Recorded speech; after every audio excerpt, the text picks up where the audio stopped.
Labas vakaras, Urbo nacionalinės krepšinio lygos žiūrovai, sveikinamės su jumis šiandien taip pat. Turbūt puikiai iliustruoja tą nestabilumą, kurį gali.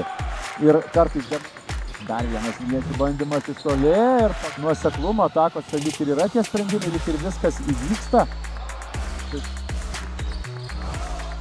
O čia agresyvumą puolime.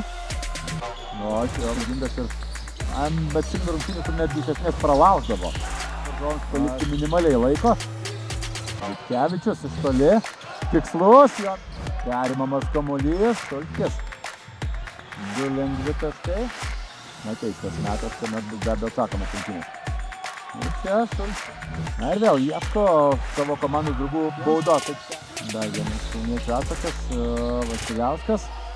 Iš toli ir dar viena galimybė iš toli. Urbanas. Dar vienas ir sunkiai sustabdomas. Čia puikus darbas gynimo kamuolį. Pradeda greitą komandos ataką ir dabar jau geru. Urbanas. Čia 2+1. Grįžta kamuolys atgal į šitą zoną. Dabar puikiai atliekamas perdavimas. Ne tik perkertų turtus provė tokia apčiuopiamesnė.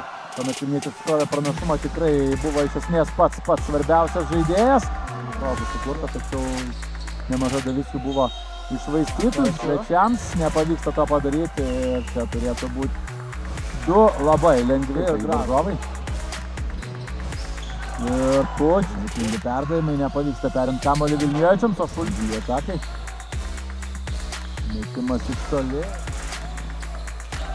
Puikiai aikštelė čia link tritaškio linijos. To padaryti nepavyksta, varžovai skuodžia per viršus tolimas metimas iš 28-15, čia dėl kelias minutės, manau, kad tie minutės artėjant. Pabandė uždaryti rungtynes tritaškių metimu, to padaryti nepavyksta ir jos baigės turint vilniečiams 14 taškų persvarą, 105-91.